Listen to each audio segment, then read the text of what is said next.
understand there is a level of being that AI can't touch, a level of vulnerability and authenticity and realness at the level of the heart that AI will never touch. And if a man doesn't understand that, he's going to be spinning his wheels in the world of tactics and problem solving, wondering why she's not responding, which was what we always couch. Why isn't this working? Well, it's not working because you're not being the kind of man who gets the shit you want.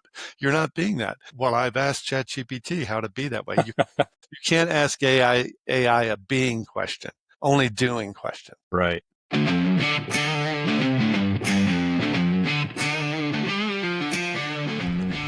Welcome to the Masterful Man podcast. I'm your host, Sven Masterson, coach, mentor, author, and fellow traveler on the path to mastery. Every man reaches a point where he knows he can't keep living the way he has been. The question is, what comes next? Here, you'll hear from men who've made the shift, men who've gone from stuck to unstuck, unshakable, and unstoppable. If you're ready to start moving forward, you're in the right place.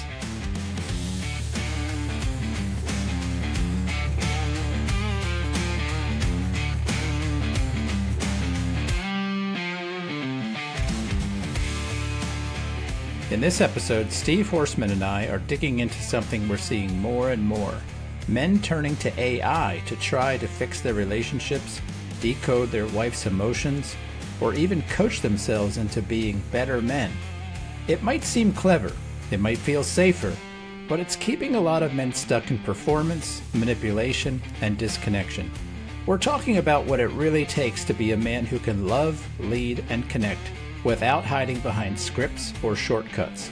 If you've ever tried to think your way into intimacy, this one's for you. Let's get into it.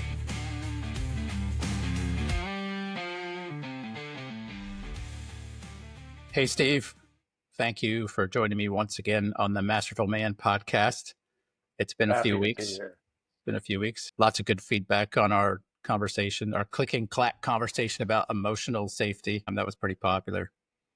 I was invited you here today to talk about our collective book, Narcissist or Not. And hoping we could just talk through that book a little bit and what it's about, some of our challenges as authors, and see where it goes. So like normal, this is unscripted. I don't think I have ever had a scripted conversation with you. Nothing ever polished and whatnot. So we made it almost a year ago, and I've gotten a lot of great feedback about this book, but I also have some struggles with it. So before I talk about that, maybe invite you to share a little bit about your experience so far. Yeah, when we had the idea to help guys with the idea of being accused of being a narcissist and coming up with titles for the book, we knew the one thing we wanted to do was to provide a sense of peace and understanding to a guy who's being called one of the most vicious words in the world, which is that you're an incurable sociopath. And even though we call the book Not a Narcissist, right? How to know if you're a narcissist or not. Other guys who've read the book said, man, you should have called this How to Keep Your Wife from Hating You, or How to Make Your Wife Fall Back in Love with You Again. Yeah. That's really what you guys are talking about. And I just love the spin on that this book dives deep into male psychology and how to become more compassionate, but also more confident in yourself. Yeah. I think one person said we should change the title to Why Your Wife Doesn't Like You. Yeah. That's probably my favorite one so far, and probably the most appropriate. Yeah. And I've heard a lot of men say how much they can see themselves in that book. Men typically say how much they appreciate our little, handwritten sections where we sort of comment on our personal experience. It's been pretty meaningful, but one of the challenges I've had from publishing a book about narcissism is that the topic is so pervasive. It's like everywhere on social media, on the internet. Even if you do a search on Amazon for narcissism or narcissist, there's so much material out there. And so that's been difficult. Yeah. The other thing that's been difficult is that,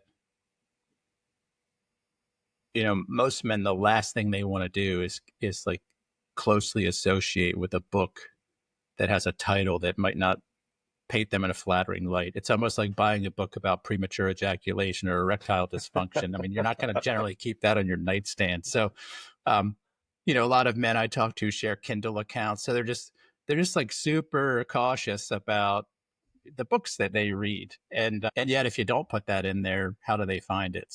That's been a little bit of a challenge to think about. Hopefully, this podcast will help those guys. They can listen to this and not have to put it on their Kindle and start to Yeah, learn what we're talking about. yeah. Well, for the listener, I would just kind of throw out there what led to this if they're not familiar with this book, Narcissist or Not, or you and I both coach men that I would say, if we just boiled it all down, are struggling with a lack of confidence, insecurity, fear, self-loathing, a number of things. And we started to notice that kind of this common average man who struggled with these things we would say always show up in midlife or by midlife, actually well before midlife. You just don't realize them until midlife. That these behavior patterns that tend to show up in relationships, thanks to social media and celebrity therapists and things like that, and the power of social media algorithms that keep showing you more of what you watch, they were leading to men and men's struggles becoming pathologized and labeled into these like clinical labels. And then what I saw happening in my work is men were reaching out because they were getting kicked out of their homes. They were getting very rapid, sudden separations and divorces because their partners were, encountering behaviors, either Googling them or talking to friends or going to social media, concluding that their partner matched a clinical definition of narcissism, and then seeing those same experts say, there's no hope, get out, protect yourself. And so I've encountered a lot of men who've just they've lost the things most precious to them, their relationship, sometimes marriages of decades. They've lost access to their children in some cases, and some of those, there's been parental alienation. They've lost ultimately half of their wealth, 401k, this kind of stuff. It's a really kind of considerable problem. And I believe that 95% of the time it's misguided. And so I propose to you, hey, can we write this book and do this course? Because if we could get out in front of this, maybe we could help men who are really at risk of losing everything important to them simply by just the world we live in today. Anything to add to that?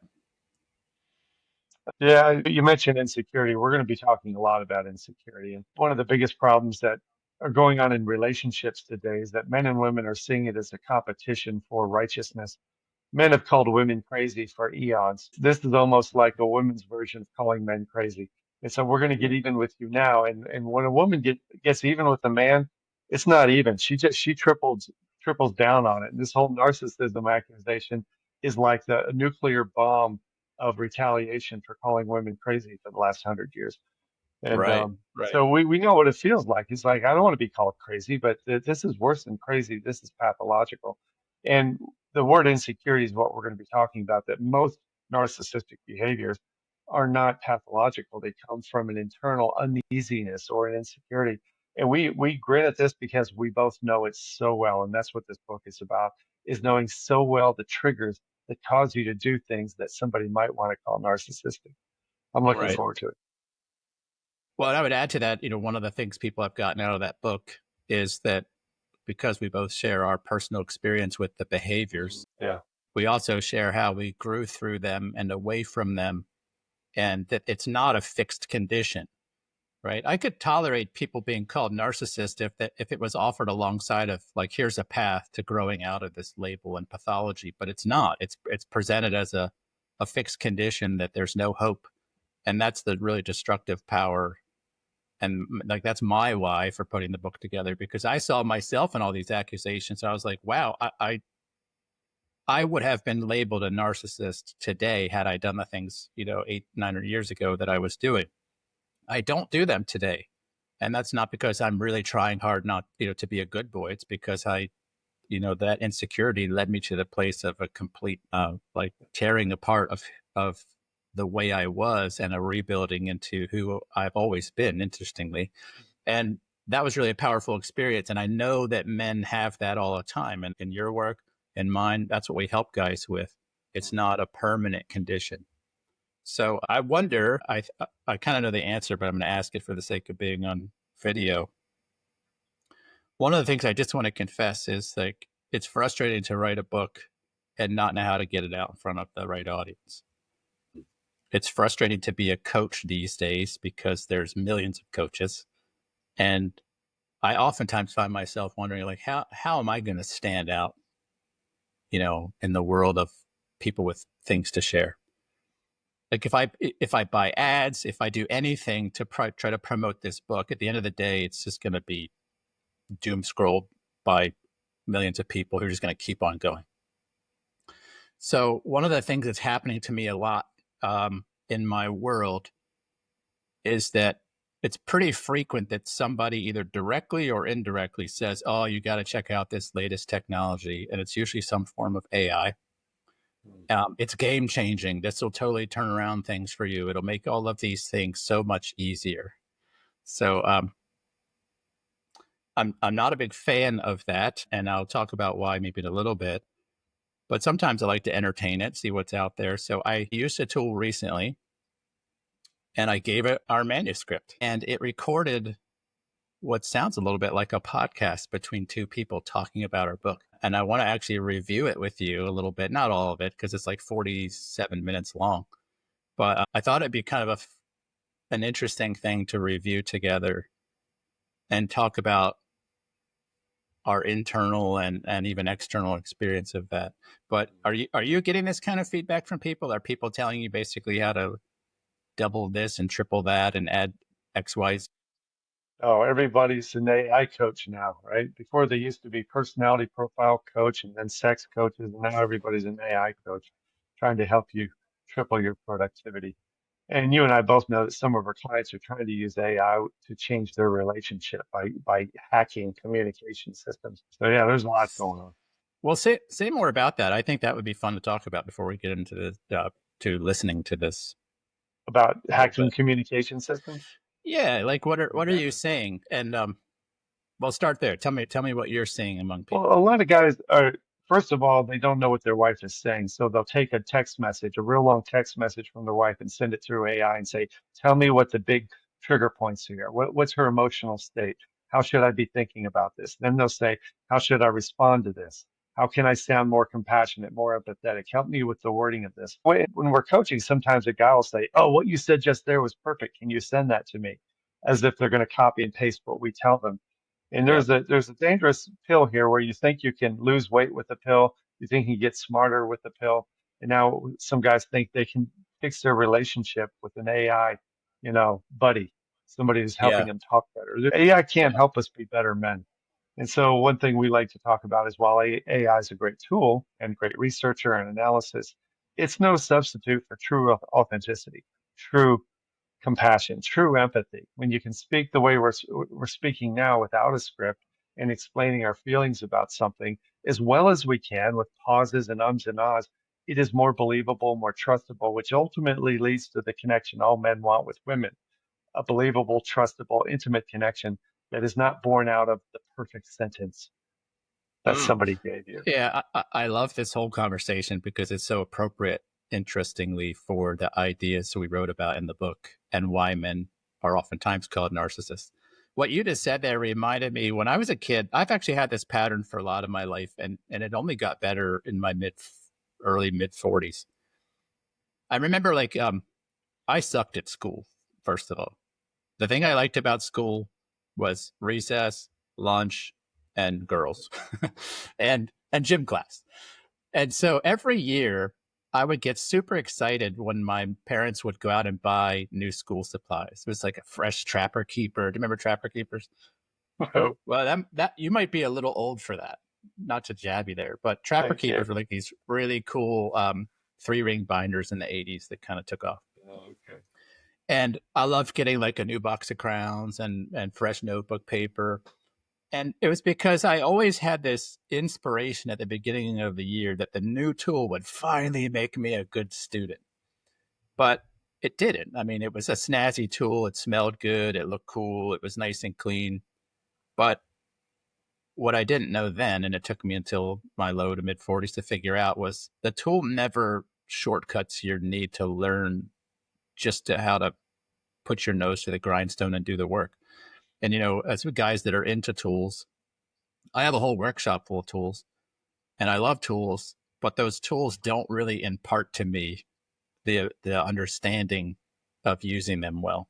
In fact, years ago, I made a video about how a simple carpenter square, how I'd had a carpenter square for 20 years and I didn't know there was a little scribe piece in that square. So my point is, we have this pattern of men of always looking for shortcuts to do the work. And I think this is just a part of our ego that says, you know what, I don't really want to take the next 2 or 3 years to really learn who I am, to face my darkness, to understand why I'm reactive. And so the appeal of this thing now, this AI thing, to be kind of like your little oracle in a pocket that you can, paste your wife's text messages into and emails or whatnot, I think is intoxicating, because it offers this ability to do, to not have to do the work of growing. Yeah. When we think about having a little pocket friend, an AI friend, and later they're going to be AI girlfriends, and then later very good AI sex robots. And they're always going to tell you the very best things you want to hear. Hi, Yeah. Sven. You're the most handsome man I've ever seen. You have a beautiful complexion, and I love your physique. And then they're going to compliment you and tell you everything you want to hear without any critical thinking attached to it, no Yeah. emotional judgment. And that's really intoxicating to think that I'm only going to hear good stuff. That's dangerous, Yeah. dangerous way to live. This is my chief worry. And I want to talk about that more after we listen to this, because I'll be the first to admit, when I hear two people I don't know talking about our book in this way that sounds super nice, I had an initial reaction like, wow, this is really exciting. I didn't just jump to a conclusion I want to use it. And I ultimately concluded I don't, for this reason. But boy, that was really hard. Flattering. Yeah. It's flattering, yeah. And it offered, for me, from the author's perspective, it offers all of this shortcut to like the complexities of saying, hey, would you read my book? And having maybe somebody say no, or who the F are you, or just declining. And so the idea that I could get people who don't have any critique, who don't ask any critical questions, but who also don't have any humanity to contend with. Like this is the issue for me, is it, and it's a big concern I have with AI and relationships and whatnot, is it removes all of the friction of relating to other people. And here's the rub for me when it comes to that with men, is that at the end of the day, if I distill down what we really help with men with, like what men really want when they contact me, and I'm pretty sure you too, it's not sex. It's not, I mean, not that they don't want that, but if I distill down everything they say they want, what they really want is intimacy. And I would define intimacy, I like to just break it as into me see. Men want to be deeply seen, appreciated for who they are, accepted as they are, and to see someone else in that way. I think that's what we're all looking for. And that's the real beauty of a human relationship, is being seen as you are, in your imperfection, in your poor complexion, in your 20 extra pounds that you don't want, in your, maybe your penchant to be reactive and say dumb shit when your wife or girlfriend says something, or she says it to you. It's like our ability to experience one another in that, the rawness of our humanity, and still say, I choose to be with you. I choose you. Like that is what men are really after. But I find this thing that when, despite men wanting intimacy, this is their problem, and why they are labeled narcissists, is they want to do that without actually being seen. So that if I distill down what men are kind of trying to do in relationships, it's they want to see her deeply. They want her to show herself to them, like completely opened. And in fact, men love that. They love the idea of a woman open, right? They want to smell all the fragrance, see all the nooks and crannies. They want to imbibe deeply without ever being known, without actually being seen, because it scares the shit out of them to face her and have her turn her nose up, scrunch her face, or say, why'd you do that? That was dumb, right? Like that stuff, that stuff is scary to a lot of men, right? Yeah, it's why many of us think if we could only have sex with her, then we would be seen. That's how I connect emotionally, by having sex. That's the old trope that I cannot connect intimately unless I can have sex. That's my gateway to being seen. And there's a real problem there because you're more than your sexuality. It's also a problem because women generally are not going to be open sexually until they feel connection. So you have guys that say, I don't feel connection until we have sex. And a woman that says, well, I don't want to sleep with you until I feel connection. So um, I find it's just a little bit of a side note, but culture seems to validate this about men as though that's healthy. But I find that that's just immature men that think that way. And that after a man does his work and he understands himself more intimately, then he can have intimacy on a whole other level. And then it's fairly easy to be sexually intimate because you're just acting one other way intimately that you already Yeah, allow it's a yourself to natural be seen. byproduct of authentic connection. Sexuality is always a natural byproduct of authentic connection, Yeah. authentic arousal, authentic Yeah. lovingness, that kind of stuff. Before we get to this, reviewing this AI thing, I know, quite a few people in the Silicon Valley space. And one of the things they have said is that what Silicon Valley elites are working on at the moment is AI friends. That is the next big thing. All of the social media companies are investing in essentially an AI cure for loneliness. And I don't like to be all or nothing, black and white. I don't want to say that this is evil, but I have some grave concerns about the the intoxicating attraction of the idea that this something will relate to you in this way and generally require that you don't really do any work to get to know yourself and to work through your shit in order to have a relationship. It'll just blow psychophantic smoke up your rear end all day. Psychopathic smoke. Yeah, I don't even know if that's the right thing to say, but yeah. So I think this is a big deal, and I worry that it's going to lead even more marriages and long-term relationships to flounder and break, because I think what we need to do is go the other way. We need to really know ourselves, including allowing ourselves to be seen as we are, right? Without perfection. And so if men are doing this, they're seeking understanding, but they're doing it in this like highly insulated way. Like, are you telling your wife you're doing that? Or are you becoming, like secret and trying to do all this stuff without her actually seeing? Yeah. Another thing is even men with coaching. Like, men oftentimes want to sign up for something like coaching or a community, but keep it completely hush hush to her. And I tell them the same thing. I'm like, you realize you want intimacy with a woman, but you're trying to keep secrets and have intimacy, and that doesn't work. Go ahead. What were you going to say? I was just going to model the thing that is so hard to do. Using tools like AI can be a very, very shallow approach because the opposite of shallow is deep. When we say deep, that's an emotional world of risk, vulnerability, compassionate care. And when a woman is saying something and you don't understand it, you get an email and it's just full of emotions and words and things that you don't understand. The most naturally compassionate, authentic, deep thing you can say is, sweetheart, I love you so much. And sometimes I feel your big emotions and I can tell you're hurting. And I want to understand you so badly because I love you and I don't want to hurt you. Can you tell me more about what you're feeling and tell me what it's like to have that? Tell me how I helped cause that. I really want to understand. Mm-hmm. Now, those are words that you could type into Chat GPT and talk to them that way, because saying what I just said, it's way too risky to say to a live woman. But Yeah. we teach guys how to laugh at the idea that you think that that's risky. We think it's risky that you're not saying it, that you're not Yeah. becoming a man who is fearless and unapologetic and open hearted to say the shit you need to say without taking the shallow route, which I'm going to come over here and ask for some private advice. It's just no way to grow. You can't grow if you stay in the shallow end of vulnerability. The Make a irony bumper with that, sticker out of that.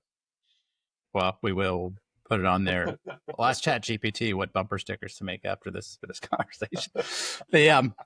The irony with that too is, and I discovered this in my own life, and I talked to a lot of men about this.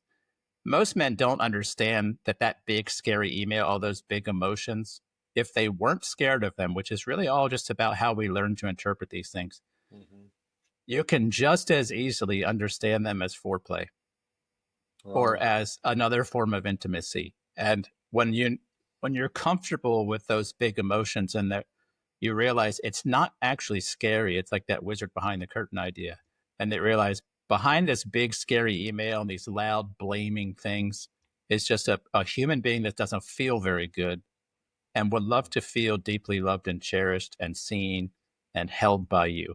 Can you do that? Because if you can, you're never going to be a person that struggles with intimacy, because that's what intimacy is the ability to see that kind of stuff and not freak out. And when you have that shift, it totally changes the intimate landscape. And I don't just mean sex. I just mean the ability to enjoy another human, because you're not walking around feeling like you've got to be bubble wrapped all the time to avoid all these things, or feeling like she has to be, kind of kept at a cool, almost frozen temperature where she's just warm enough to be nice, but not too cold. That's how most men, I think, learn to try to manage a woman, instead of appreciating that those big emotions are an opportunity for intimacy. And so every time you run from them, you're running from the intimacy. If you're running away from depth, you're running away from meaning. And we all want to mean something, we want to matter. But if you run away from depth and the risk of vulnerability, you're running away from meaning. And this is the start of a life to where you just spend everything in a very safe, shallow end of the pool.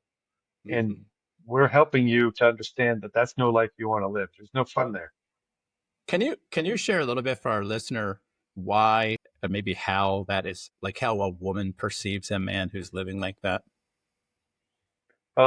She'll use psychological terms, pop culture, pop psych terms, like you're emotionally unavailable. And I think your EQ is low. You're not emotionally intelligent. You don't seem to have the words or vocabulary to connect with me. And guys will go buy books on emotional intelligence and availability and try to learn what it's all about. When what you and I do is break down the very, very simple reality that when we have unsure, uncertain, or insecure feelings inside us, we will always show up at the lowest risk, which is being superficial, being protective, being defensive, being matter of fact, trying to keep things businesslike. The risk there is that the fun is when we're vulnerable. The listener of this podcast right now may see that you and I are saying things most men don't say.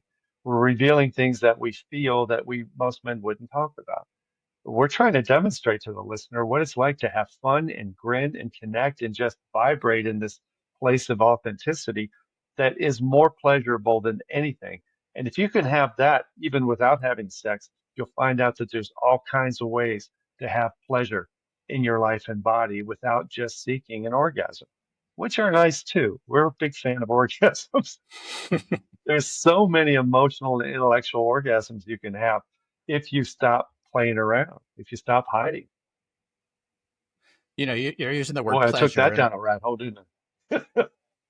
That's okay. Sorry. That's okay. This is why I have to mark these podcasts as explicit, because guys like you talked about rabbit holes and orgasms. So you're using the word pleasure, and I think that's a meaningful word. I like to think of it as just ease. I feel like I was so wound up for most of my life because all of that stuff was so taxing cognitively. I spent so much time thinking about what other people think about, and I didn't realize how much that robbed me of my day-to-day life, to think about what my wife was thinking about, what my employer was thinking about, what my friends were thinking about. And I was always having these conversations in my head that were like strategically trying to imagine what people might say and how I might respond. And it was just stressful AF. And just getting that back and the ease that comes with, just growth, it brought a certain amount of ease to my day-to-day life, even outside of relationships, that I would say has been worth the price. To me, that's the real gold. And it's just a cherry on top what that's done in my relationships, because I feel like I'm actually there. I can enjoy it. It's pleasurable. Even in hard things, interestingly, I've had a lot of hard things in the last couple of years, and I wouldn't call them pleasurable, but I experienced them in a way that I wouldn't have in the past that was really meaningful because I felt like I was really present and alive in the middle of the hard thing. Right. And I would credit that to learning how to do that with Zelda in, hard conversations and whatnot. So great breakdown. You ready to listen to some of this, Let's listen psychoplantic to smoke? Okay. a few minutes of this AI take on our book. To a topic that's, well, it's become a really pervasive and often devastating buzzword in relationships. The narcissist label. You hear it everywhere, don't you? I mean, in arguments, all over social media, even just casually when someone feels wronged, it's such a heavy accusation, and it feels like it's being thrown around more than ever. It truly is, yeah. And what Sven Masterson and Steve Horsmon really highlight in their compelling book, Narcissist or Not, is just how urgent and deeply human this problem is. Right. Okay. Compelling. You see, like, there's a lot of nice things here. We're only 30 seconds in, and I feel like, all right, yeah, like my ego likes this. It likes to hear two people talking about us and using words like compelling and urgent. And so when I first heard this, to be blunt, I felt really seen. And then I had the weird sensation of like, wait a minute, this is a robot. This is like a machine that's doing this. Anything come up for you yet before I... Well, yeah, just the tone. It sounds like and I don't know if we're doing this on this podcast. They sound like they have a marketing thing where they're pulling words out of a hat, compelling things to make the listener engage, and almost like they're really gearing me up to hear something great. And it just doesn't sound authentic. It almost sounds like they're performing a little bit, the way they play off of each other. And Yeah. and I wonder if the listener thinks you and I are doing that too right now. No, in fact, what's weird is I literally had never used this tool before. I selected the PDF of our ebook, and our ebook doesn't describe itself like this. No. And I hit a button to do an audio summary. I'm not going to mention the tool because I don't know if that would get me in some sort of trouble, but that's it. I didn't tell it to do anything. And it pushed this out, and that was like why it was so eye-popping. I was like, holy shit, what is this about? So, yeah, this is the prospect. This is what we're talking about. There's a little bit danger in that because it immediately starts with all of these really nice sounding things and the marketing speak. But just to be blunt, I mean, this could be a real shit book. It really could. I mean, what if we wrote a book about something really just a trashy perspective about men or women or humanity? Would it do this? And I think that's a question to ask, because if I was asking this for relationship advice and maybe I just said something really horrible to my wife, if I didn't ask it to tell me critical things, is it going to tell me like, hey, great job, that was really awesome? Yeah, let's play it a little bit more.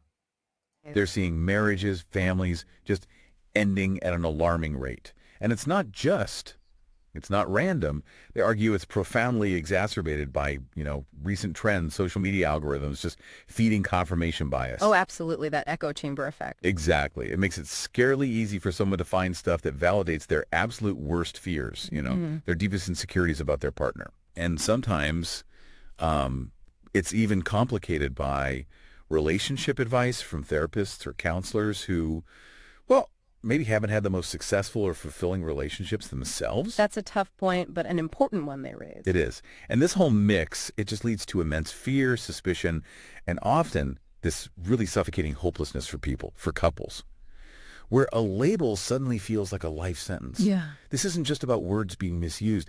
It's literally about lives getting torn apart, kids losing access to a parent, trust, just crumbling. That sense of hopelessness is just, yeah, it's devastating. And it really underscores why this deep dive feels so critical. Not just to understand the problem, but maybe to challenge some of those narratives that might be feeding into it. Right.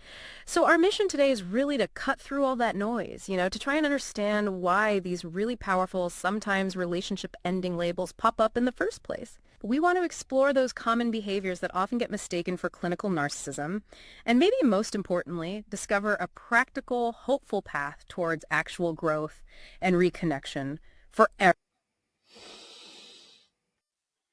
Yeah. And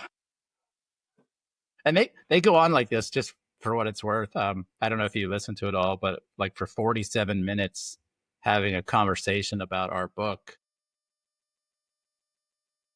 My background being in tech, I've started to get pretty good at tuning into like, yeah, this sounds like AI, but I don't know that a lot of people would. They do some weird things, like the lady keeps identifying with men by saying like, you know how it is for us. She says some stuff like that, which is kind of a giveaway. Yeah. But if you're not paying attention, I do wonder what conclusions you could come to. The one thing that I'd like guys to take away from it is that the format, the formula that whoever wrote the program to take that and distill our information, they are trying to organize it. They're following a template. And then the last thing she said, so our mission today is to get clear about this. We're going to do this. We're going to do this. And lastly, we're going to generate some hope and inspiration that you. So the good part of what they did was that they were organized in how they were trying to present it, right? They had a freaking point, is what I always say. Yeah. It's not necessarily what they're saying in this AI generated thing. It's how they're organizing the presentation of the material. And I appreciate that because I think simplicity has power. I think a lot of AI tends to overcomplicate because it has way too many words available to it, and it'll just put more than it needs into things. And I'm a big fan of keep it short and sweet, stupid. And so but a lot of guys will think more words is better because the AI will teach them a vocabulary in a format that's just too long form. And you and I have talked about this before. I'm the short and sweet guy anyway. Yeah. Yeah. There's so many. Well, let me start with the positives. I don't know exactly why this tool was made. And again, I don't want to name the tool, but I could see it being helpful if you're a person that has a lot of information to digest and you don't have time necessarily to read a ton of books. Like the ability to give a tool a PDF and have it generate a 47-minute conversation instead of reading a book that might take you 8 or 10 hours. I could see that I as have an being app for pretty that good. on my phone. I have an app that does cliff notes Oh, of yeah? books. Yeah.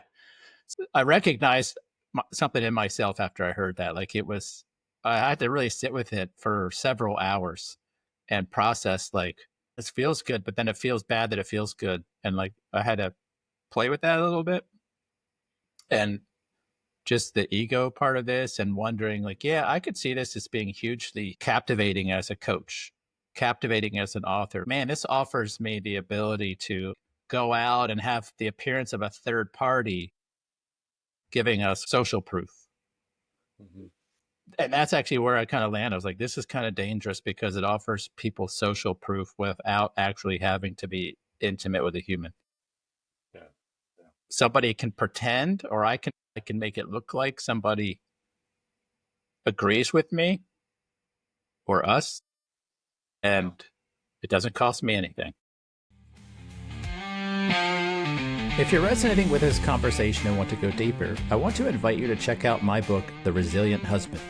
It's available now on Amazon, Barnes & Noble, and other online retailers. It's a powerful guide for men ready to step out of emotional gridlock and into confident leadership in their marriage. And if you've been on the receiving end of accusations like, you're a narcissist, Steve and I wrote a book just for you. Visit narcissistornot.com to get the book or to take our free behavioral assessment. It'll help you see what's really going on and where your path to growth begins. Now back to the show.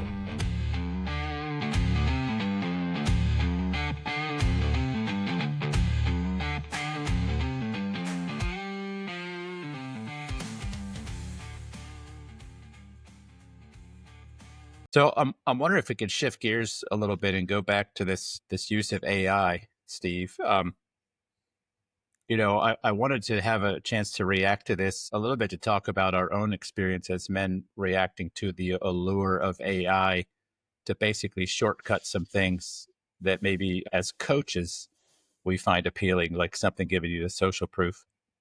I'm seeing a trend in some of the men I work with of more and more people using things like ChatGPT and Claude to do some self-reflection, which sometimes seems healthy, but they're using it in ways I'm also finding a little bit of a red flag response to. And I'm wondering if we could kind of just compare notes a little bit about what we're seeing and men do, and also the allure of AI as it's kind of just barreling down the runway at humanity. I have some pretty significant concerns about this as it relates to men in relationships. But I'm going to invite you as the senior to go first. Tell me what you're seeing. Since you and I work only with men, and being men ourselves, we get to see trends and data. We get to see what's really going on in the mind of men. And I think what's going on in the mind of men is what's been going on for eons, millions and millions of years. We solve problems. We see things as challenges, as problems, as something that needs to be troubleshot or analyzed and then figured out, and then you can get on with your day. ChatGPT is great for tactical problem solving, even being a better dater, how to have a good date night, ideas on how to be in relationship in ways that feel more spontaneous or funny. So how to do what, how to be more fun, how to have a spontaneous date. A lot of men can use AI in order to tactically solve tactical problems. The problem here is that every man we work with has been told something similar to, I do love you, I just don't feel in love with you. And they see that as an XY problem. Oh, let's go solve for being in love. Every man you and I work with wants more than anything for a woman to desire him, to love him deeply, to see him for who he is, and to adore him at the level of in-loveness. You cannot use AI to become a better man, a more lovable man, or a more loving man. That's a problem that cannot be solved rationally or tactically or logically. And so what I want to talk about is the difference between using AI for really cool things, tactical things that deserve tactical solutions and creativity, and the spiritual level of in-loveness that most women are feeling in marriages that are ending, and having our guys, and this is for you and me too, of course, we're problem solvers and troubleshooters, understand there is a level of being that AI can't touch, a level of vulnerability and authenticity and realness at the level of the heart that AI will never touch. And if a man doesn't understand that, he's going to be spinning his wheels in the world of tactics and problem solving, wondering why she's not responding, which was what we always coach. Why isn't this working? Well, it's not working because you're not being the kind of man who gets the shit you want. You're not being that. Well, I've asked ChatGPT how to be that way. You can't ask AI a being question, only doing questions. Right. Yeah. As you're speaking, I'm kind of just, I like to think in metaphors. My general observation is the nature of the human journey is that we build masks. We build tremendous masks of really to avoid being seen in the ways that scare us. And I like to talk about this with men that the first half of life, you're like pulling levers and turning dials in the outside world, trying to make it like pacify this place in you that doesn't feel good about yourself. And it seems like AI just gives people, like a superset, like a new way to pull levers and dials, but it's flawed in that it believes that out there is the answer, and so it's like a new way to manipulate people at a scale that's never been possible before. And yeah, I find that worrisome because I don't believe we have a doing problem either. I believe we have a being problem. And to your point, I don't think information that AI can tell you is going to like make that switch from being a be do have person or a do have be person to a be have do person. So I'm finding a lot of men like you are trying to, they're like putting their wife's text in there, her emails. They're asking doing questions of AI to be a better doer. Mm-hmm. But I don't think that's the problem. I think to your point, we have a problem with being, and I don't think there is an external solution for that, including in women or AI. So Yeah, some big concerns too, because I think I mentioned earlier that,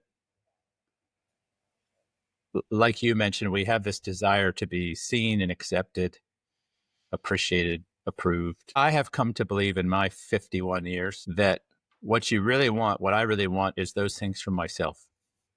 And because I don't give them to myself, I'm going to look outside to you, to woman, and I'm going to try to fiddle with those things. I'm going to try to control, manipulate, cajole, strong arm. I'm going to do everything I can to get you to tell me something about me, right?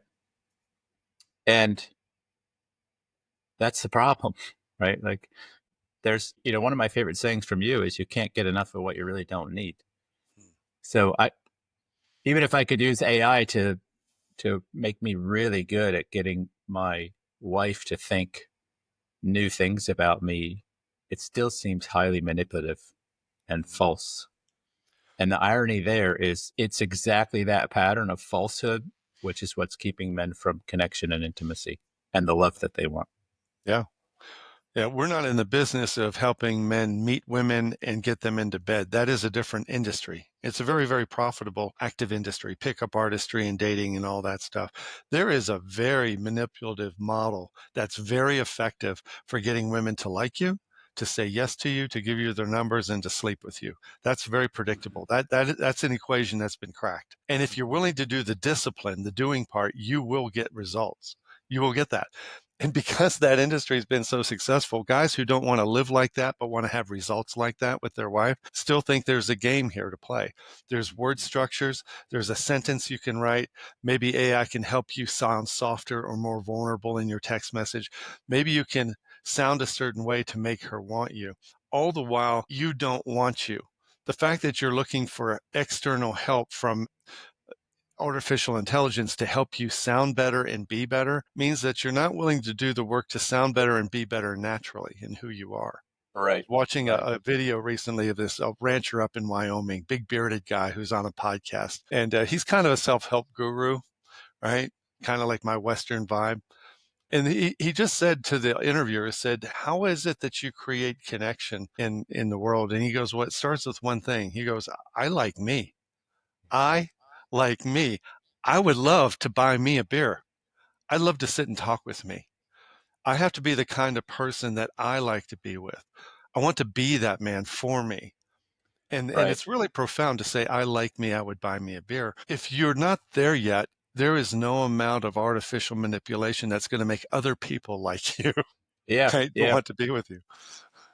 I like the idea that pretty much that intimacy starts with your intimacy with yourself. That's been my story, at least, and the men I work with. That's what we focus on, and it's reliable. It really produces the result they want because we're just basically projecting out into the outside world whatever our inner experience is. And so if your inner experience is rejection, disregard, you don't approve yourself, you'll keep running into that everywhere. And I do think really the prize, the pot of gold at the end of the rainbow is not more sex or more intimacy with a woman. It's more intimacy with yourself, just liking who you are. And I have found that to be like 100% reliable in changing a man's experience. Yeah. And I don't believe AI could do that. I also don't believe books could do it. I don't believe coaching can do it. I don't believe anything could do it because it's not an external problem. There's no internal problem with an external solution. Yeah. One reason we do podcasts like this is to help guys understand that you have to stop trying so hard to be something you already are. Right. I mean, the biggest value of this conversation is a 2x4 that slaps a guy in the head and he wakes up and goes, wow, I've been trying too hard. I've been working on all the wrong things. This is actually easier than I thought it would be. If I could just settle into a place of inner wisdom to where I know I'm okay and I know I'm valuable and I know I'm kind and I know I'm generous and I know I can love. And what I'm going to choose today with this one woman who's caused me to watch this frickin' podcast, right? This one woman who's caused me to even be on my computer watching this or my phone, is that all she really wants is what any human wants. She wants to be accepted for exactly who she is and how she is. She wants to feel a deep sense of love and adoration without judgment for everything she is, the warts and all. She's never felt that in her whole life with her mom, her dad, or anybody. And she wants it with you if you know how to love her. And what we're trying to say is that AI is not a tool to learn how to love. You have to learn how to love yourself and why you're valuable inherently, and how to give that generously to your wife in a way that doesn't have a lot of narrative around it. It's not a lot of talking. It's not a lot of doing. Right? Yeah, you can have great dates and all that, but she can smell the way you think about her. That's a weird sentence. She can smell the way you think. And the only way to get what you want in this life is to think the thoughts of the kind of person who gets those things. Think the thoughts of the kind of person who gets those things. I've come to believe that that is our natural state, and actually that something just gets in the way. In my relationship with myself and then Zelda, I found it quite easy and natural. Like, I really didn't work for this to try to see her and accept her that way. I just changed my understanding of myself. It was like, this might get kind of gross, but have you ever just felt like you're about to have explosive diarrhea and somebody's asking you a question, and as much as you might really want to pay attention and dialogue with them, you're just like, bro, I got to. Yeah. Yeah. I hold the belief. This is the Sven philosophy, a disgusting philosophy, I guess, but I believe that when we're insecure, meaning we don't really know and like and approve of who we are, it kind of puts us in the same like emotional, spiritual urgency where we really can't see another person because we're trying to solve that equation within of like, how do I fix this problem of essentially, I don't like me and I don't feel valuable and worthy and significant as a human being. And then you're preoccupied. You can't really focus on another person or see who they truly are because you're too busy playing the game of trying to get them to tell you about yourself. And I found like when that went away, intimacy became quite natural and easy because it just became an extension of my inner relationship with me. But getting there is another matter, right? I had to dredge a lot of sediment out of the river. That's the way I look at it, to get the water flowing through there. How about you? Oh, you're reminding me of the famous bumper sticker T-shirt mantra motto, which is that we don't see other people as they are. We see other people as we are, which means we run our relationship and our regard for other people through our own filter of what we think about ourselves. And then we tend to project things on them instead of seeing and loving them as it is. It's a very complex idea in a very simple bumper sticker. We don't see people as they are. We see people as we are. For a man who really, really wants what he wants, if he really wants to feel in love and he wants that kind of connection that would last a lifetime, he has to dive into this and realize that's ancient wisdom. And all he has to do is get quiet and find out there's a place from which he can project that is nothing but love, kindness, high regard, intimacy, vulnerability, humor from himself. And if he can project that onto the woman in the kitchen making dinner and she can smell that, his life will change forever. Even dating, you go on a date with a woman and you look at her like that, your whole life will change.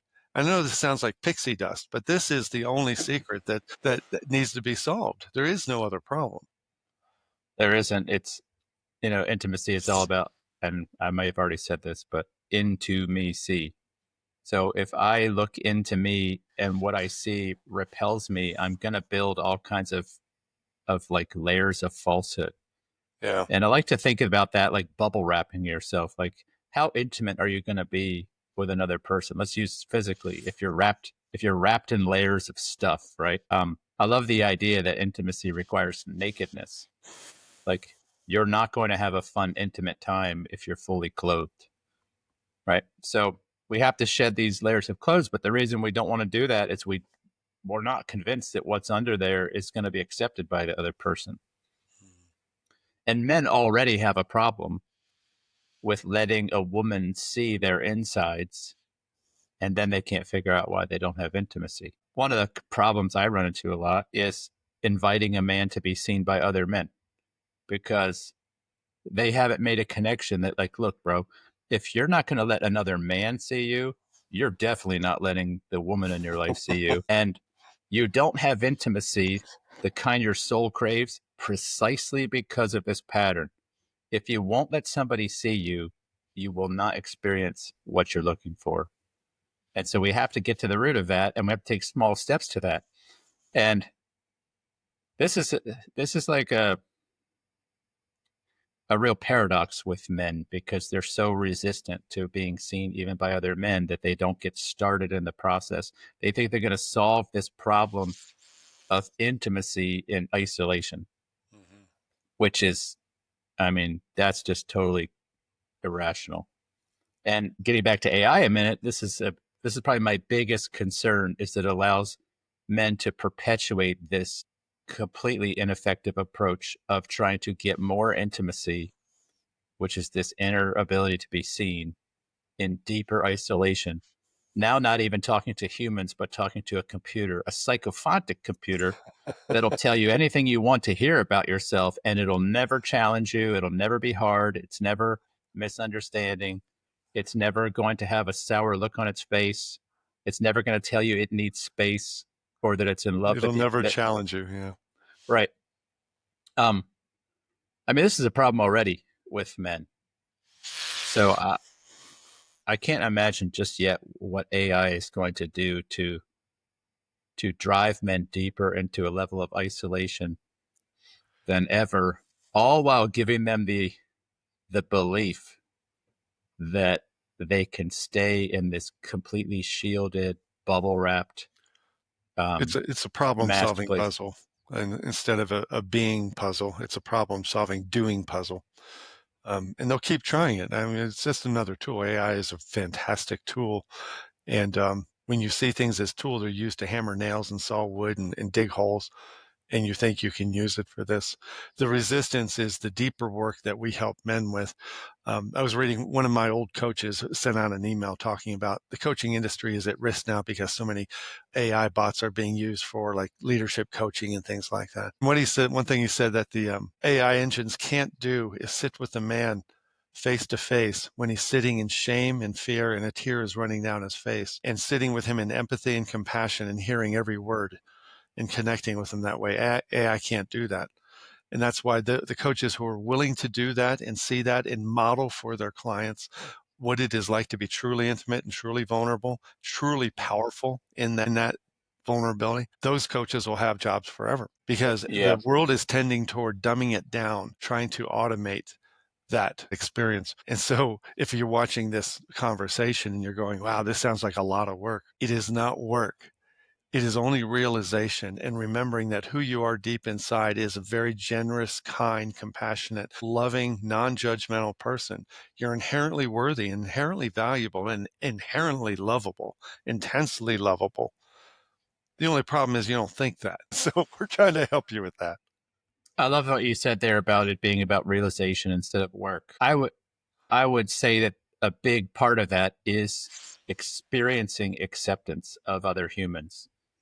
And, you know, AI can give you the feeling that you're being accepted, but it really can't reject you. Kind of implicit to what we do with one another and even in a relationship is the risk that comes with relating. It's that you let somebody see you and they could reject you. They could actually turn their nose up, but because of their own human experience of pain, frustration, their own inner darkness, their own journey, they're choosing to accept you. So it's like the choice to accept is a very human thing that I don't believe an AI could ever experience, because it's not lived a human experience of pain and challenge and difficulty and separation. It doesn't know the depths of the darkness that humans can go through in order to offer somebody the contrary, right? And that, like, that's the basis of intimacy, is that somebody says yes to you despite seeing all your bullshit, right? And actually, it's even the basis for intimacy with yourself. It's looking at all your crud and saying, "Okay, I accept me," right? It's that realization, and AI fakes that. It doesn't you know, it uses words to give you the idea that that's happening, but it's false. It's like, you know, it's not, you're not getting that experience with a human being. And this is my favorite thing about a community of men and why it's such a great like training ground for intimacy is it's way lower stakes than being with a woman.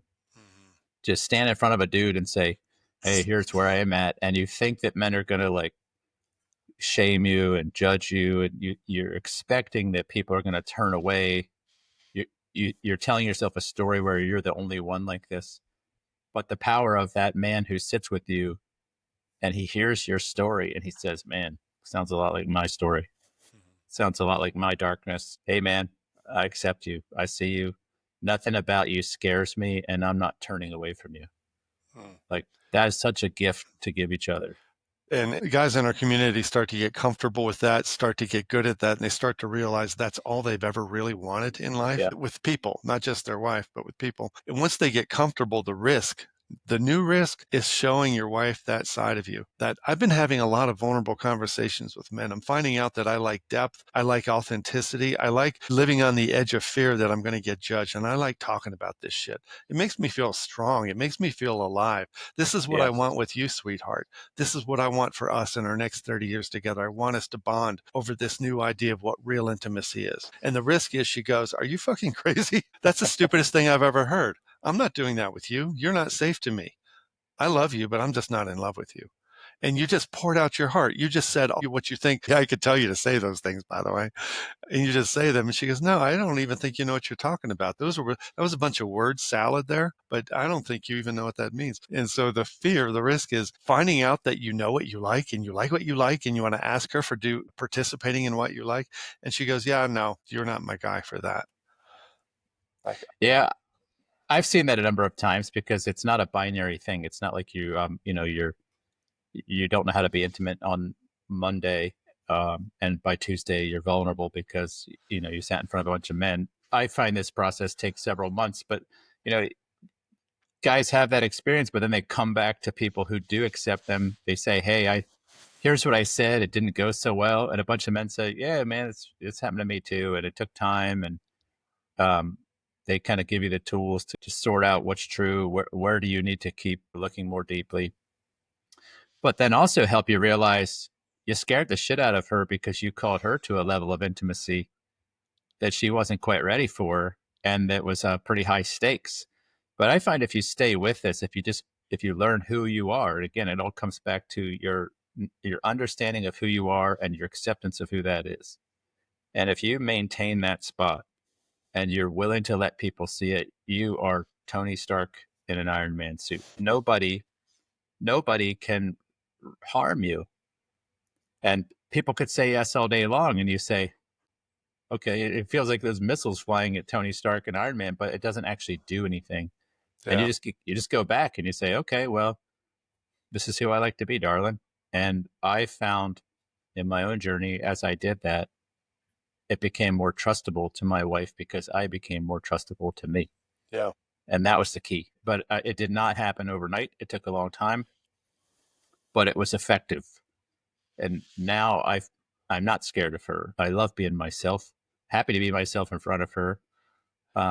And Now I enjoy. know her. I know Zelda, right? Yeah. And I know that she is also doing her work, and she's evolved into the type of woman who would love to be with a man who could be like you. And if I was to be a devil's advocate, one of our guys might say, "I heard what you said. I know your story. I know Zelda. I know your whole thing. You're just lucky to have a woman who said yes to this new way of being together. I'm scared. I'm not sure I'm going to get a yes for that.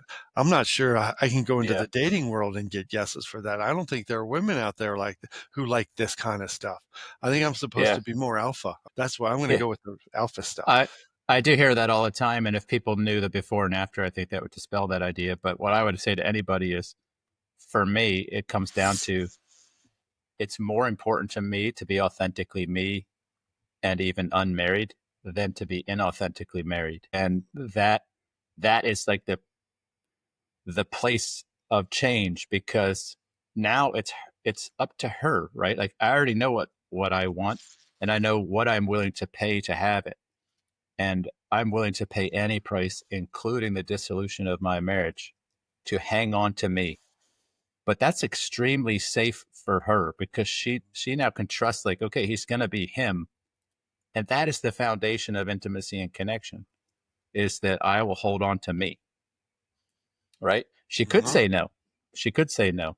And if she ever does, I'll love her through it, and I'll keep loving me through it, and we'll not be partners. But I would say our partnership has gotten more devoted because there's total freedom in somebody not needing you to be a certain way, right? Like, that is the secret sauce. I want Zelda to be able to leave me at any moment. And I'll actually set up a lot of structure to make that possible. But knowing she could leave me and knowing that I'll hang on to me and knowing she can be fully her is why we have such a good relationship. That's She's so totally free to be counterintuitive, isn't herself. it? Well, at first it sounds like that. It sounds like that when you're trying to fiddle the levers and the dials in the outside world, because you end up trying to manipulate and control one another to solve your internal life. But that's what we let go. And I did have to do it first. And there was a season where, I was standing in my own person, and that was frightening to her. And if it had not been for community and men like yourself and others who would just say, kind of keep me pointed in the right direction, it would have been hard not to, maybe impossible not to turn back into, those dysfunctional ways. But yeah, it works. And interestingly, by just hanging on to myself, I would say that is what became a catalyst for her to start seeing herself and her own need for her own acceptance. And you got to actually see that, some of that firsthand, how that unfolded. But it created an environment where I would say she has felt safe to explore her own inner life, knowing that I'm not going to judge or critique her because I don't need anything from her. And in that place, it's natural when people feel safe. It goes back to the urgency of explosive diarrhea. When you stop feeling like everything's about to crush on you, like to rain down on you and crush you, your natural state is to want intimacy, is to want to accept things and love things. And that's what I see happen. It's transformed my whole family. I love it. Yeah, this stuff can sound deep and unattainable. It can sound like work, but when you get into it, you find out that you've just been resisting a part of you that feels very peaceful and natural, authentic. The part of me that was raised to be a problem solver, an engineer, a troubleshooter, analyzer, right? Intellectual, self-righteous asshole. That was me, right? Where judgment is the leading game you play, starting with fear and judgment is like the human playground people love. What we do is help guys avoid seeing through a lens of fear and judgment and then having a therefore I'm in trouble, therefore I can't trust, or something like that. The therefore we want is for you to go, hey, I'm good. I like me. I'd buy me a beer. I love talking to me in the car. Yeah. And with that sense of confidence and that sense of inherent value, you offer that to people you invite into your life. Being an old married guy is scary because you're not sure she really wants to opt into your life when you make these changes. We don't know exactly what's going to happen with other people when they get exposed to this new side of you, this confident, peaceful, content, chronically happy guy. We don't know what they're going to do. We don't believe anybody who tells you that. One thing we do know about you is that you'll have a grin, you'll have a smirk every morning you wake up, and you realize you don't have to control outside circumstances. You don't have to troubleshoot other people's feelings and thoughts. You worry about you and you give them the best of you, and then be comfortable with what you get in return. And not everybody can make the trip with you. Brene Brown likes to talk about how important it is to choose your circle of people who have deserved your vulnerability. Some people are not wired to be able to honor and respect and connect with you in your vulnerability. That's not a you problem. That's a they problem. Yeah, that's a really hard conclusion to come to, isn't it? And the conversation I have a lot, because people misunderstand my message, is that, again, the pot of gold at the end of the rainbow is not a reconciled marriage. It's a reconciled relationship with yourself. And a lot of times that may result in reconciliation or a beautiful romantic relationship, but a lot of times it doesn't. And that's not a loss. I know it looks like one when you're standing there, but some marriages and relationships just don't endure that process. And that's okay. One of the things, my favorite roles in my work is when I get the privilege of helping men to heroically end a marriage. I'm not telling them, first of all, just to be clear to the listener, I'm not telling men to end their marriage or keep it. It's what they choose for themselves. What I offer them, and I know you do the same thing, is to be able to leave a relationship as a victor instead of a victim, and to do it in a place of love, appreciation, kindness, warmth, so that you can keep seeing this partner, ex-partner, the rest of your days without malice and animosity, even with appreciation for what role you've played in each other's lives. Like, to me, that's a beautiful thing. So if your relationship's going to end, at least let it end on that note. And that is totally choosable. Every man listening to this, if he needs to go through the end of a relationship, it can be like that. And most men don't know that because they're living in this outside in where, well, when she acts like this, I have to respond like that. They're operating in that very power struggle kind of way that they don't realize is rooted in their ego and woundedness.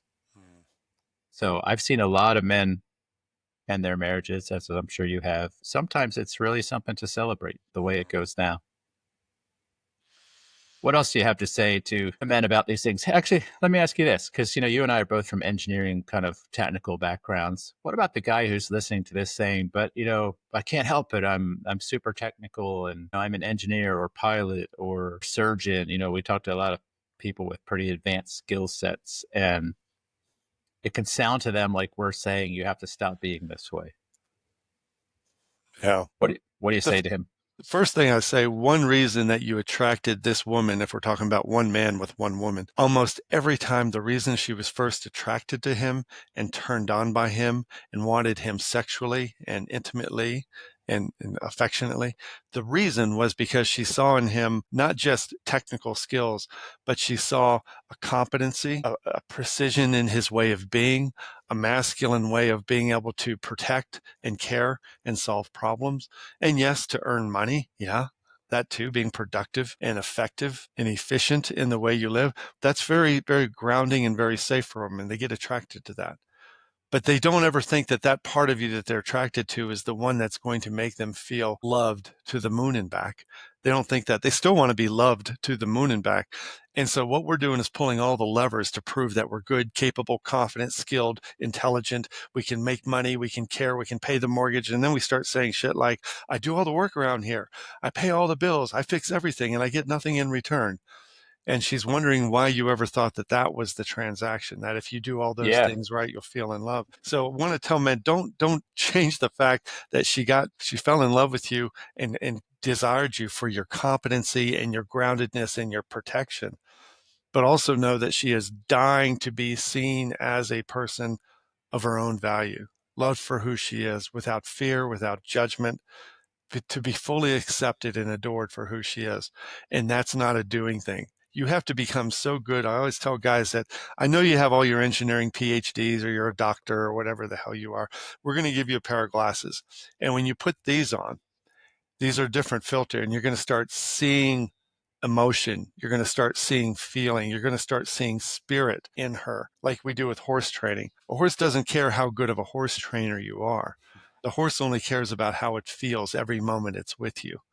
And this is what we help guys do, is get out of that doing mode, the troubleshooting mode, the thinking mode where you're analyzing, and being a man who is absent of fear, absent of judgment, absent of controlling outcomes. And in that, he invites her into this space, a dance, where she feels like she can do anything. She can get naked and it's perfectly safe. She could do that in the beginning because for the most part, longer term marriages, we tend to do things that cause her to believe we don't see her. In the beginning, she assumes we do. And so it's easier. Why is it always easier the first year of marriage? Well, because we haven't started creating a data set for her to say she's not safe, that she's not really seen, she's not really loved, and she's really not approved of, because we always have these molecules of judgment, which I call the fart of disappointment, dissatisfaction, and disapproval, right? Those three things. And when she can smell those farts, she will instantly not believe your love, will not trust it. But there's good farts too. There's good farts that she can smell as well. And that's what we help you do is, fart the good stuff. a sense of confidence, a groundedness, an automatic adoration and acceptance that's fearless, and it doesn't have judgment. It has nothing but love. I think love is probably the opposite of that fearful judgment that we project. And again, back to this, you better like yourself, because you cannot do any of this. You can't be that if you don't really like yourself. Maybe at some point we should show the clip of that guy from Wyoming who's just saying, I figured out I like me. I'll buy me a beer. It's that simple. That's the realization we would love for you to have today, is that I just need to stop thinking so much and realize that I do like me. And I do like being quiet, and I like to buy me a beer, and I like talking to myself, and I like to take that well-being and that sense of love I have for myself, and I like to put these glasses on, and I want to see everybody the same way. And, Sven and I are here to tell you, if you can get better at being that way, everything around you changes, because when you change the way you see outside of you, those things change. Yeah, Eckhart Tolle or somebody said that. I have really come to see marriage as serving this exact purpose. I don't know why things break down, but I know that there's a lot of benefit in the process. I'm extremely thankful that marriages unfold this way, because had my wife not started to feel that way and create friction in the relationship, I would not have seen my need to mature this way. I too, classic overachiever, classic doer. The problem is I was using my capability, or my confidence in my capabilities, or what's that kind of confidence called again? Spiritual confidence? Well, no, behavioral confidence. I was using my behavioral confidence as a substitute for spiritual confidence, which is the belief in the value of who you are. And so I was overusing those tools of performance and achievement to try to develop my sense of worth, which is really, really brittle. And if my wife had not resisted that by just feeling the things she felt, really ultimately putting me in a state of crisis, I would not have done the work to realize that I was using those tools in a way that it was not life-giving. That's what drives you to the grave, feeling like you never lived, because you're trying to use those performance tools for your self-worth. So I've noticed this pattern in marriage, and the real unfortunate thing is, like our friend Charlie says, women are the canary in the coal mine. And if you blow up the coal mine, you miss your opportunity. And so many of us just run out of the relationship because it's getting uncomfortable, instead of seeing, whoa, this is my opportunity. This woman and her dissatisfaction and the struggle in my relationship is revealing an opportunity to me that I really need for myself, which is to come to unconditionally love yourself, is what I would say. To step away from worth that comes from, well, here's how much money I make, or here's my status in the realm of hand surgeons in the world, or whatever. Yeah. We have all these ways we do it, and I'm just completely appreciative that these things happen for this reason. It's literally the best thing that ever happened to me was my marriage going sideways. That's the gratitude. That's the hidden gift that nobody wants to admit, that it was a gift to be called out, to experience the pressure of change. 100%. Yeah. So we got to make the good farts t-shirts now that you brought that up. You said some really funny things in there that I'm sure are going to cause some eye rolls. All right. Well, yeah, it's going to be an interesting time to navigate the AI generation in the realm of men's work. I don't know what's going to happen. I know I'm going to be okay, that you'll be okay. I know we can all be okay. It'll be curious to see what it does to relationships, what men do. If there's a man listening, my number one encouragement would to go learn to be seen. Even if it's just by one other man. If you can get in a men's community of some kind, awesome. Steve and I each have our own men's community. Start there. It's low stakes. It's low risk. And I find personally that when men do that, life starts to change. That's what was changing for me. If you invited me into a men's group, and I remember it was the most awkward thing, but no single thing has changed my life more than saying yes to that. Yeah. It was seemingly pretty insignificant at the time. I was like, okay. And for me, it was just like, I wanted to hang out with you a little bit more. And that was it. I have a new client who said, I don't want to participate in your men's group yet because I feel like I'm a new pilot who just learned how to fly. And I don't want to go in there with all these other experienced pilots and tell them what I think, because I think that's stupid. And he's holding himself in low regard and thinking that he's a brand new pilot and what he has to say doesn't matter. And he also has a tendency to try to help people when he knows he's not in a place to do that. And I'm trying to tell him that nobody in there is an experienced pilot. That's the whole point, that we're flying together and we're fumbling and we're laughing and we're encouraging each other to fail and to screw up and to get comfortable being uncomfortable with that. Mm-hmm. But with a perfectionist mentality, he thinks, I can't participate in this group until I become a 10,000 hour pilot. Then I'll come in here and give my wisdom. Yeah. And that's a little bit arrogant of us to think that I'm not worth anything to anybody until I can tell other people what's right or wrong. I coach a lot of men like this, and they do the exact same thing in their relationship, and they're not seeing that it's that belief that I need to be perfect and before I can be qualified for the life that I want is exactly why they don't have the life they want. Because let's just say you say, okay, I've got to have 10,000 hours, and then you meet a 20,000 hour pilot, then the goalpost keeps moving. And that is the problem with performance-based self-worth, is that you never get there because there's always somebody who's going to be performing and more capable than you. And so helping a man like that understand that way of being is what exactly is leading him into a place of disconnection that his soul craves. His soul craves that intimacy, to be known, to be accepted, but he is denying himself acceptance by creating such a high impossible bar. So this is the catch-22 I was talking about. Is men that need it the most are the most resistant to signing up for a community, going on a men's retreat. But I could probably prove it with data. Every time a guy overcomes that, like we just got together in Colorado over the weekend because I was out there, and a lot of men said yes to going on a retreat we did out there this last weekend. I know that they will have significant transformation in their life simply because they took that awkward step of saying yes to let other men see them. And then they experienced it. They walked in there. One guy, I don't know if I told you this, one guy came in our retreat. None of us had ever met him. He's not a part of our community. He walked through the door like Norm at Cheers. And I thought to myself, I was like, is this like the owner of the Airbnb? No, it was this guy who just decided to come on the retreat. None of us knew him from Adam. And man, what a huge blessing it was to have this guy there. He was awesome to be around, and he took this great risk. And it was just like being in that spot of vulnerability and risk, the willingness to be seen. It opens doors for us. And so, yeah, that's my main takeaway to the man listening. If you're not letting men see you, start there. It will absolutely change your life. I don't care if it's with one of our groups. I'll put the links to both of them in the description. Just get seen with men who will see you and say, okay, I accept you. If you do that, you're probably going to have a great marriage. How about you? What's your main eye poke or takeaway for men listening?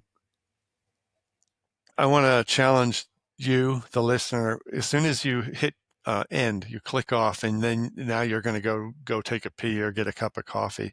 You're on your own, or you're not here with us, but you were here with us. And the moment you click end and you go off, there's normally a feeling in you that it doesn't last real long because we get hard again. But this kind of conversation shows us a softer side, a side that listens, a side that wants to respond in friendship and care as I want to with you. When I click end here, I'm going to have that feeling in me, right? You'll be off my screen and I'm going to go get another cup of coffee. And for a while, I'm going to feel soft and receptive. I'm going to want to listen to people. I'm going to want to care. I'm going to want to pay more attention to what it is I'm seeing through my glasses and what I'm doing. There is a half-life to that. That decays pretty quickly and you go back to your old way.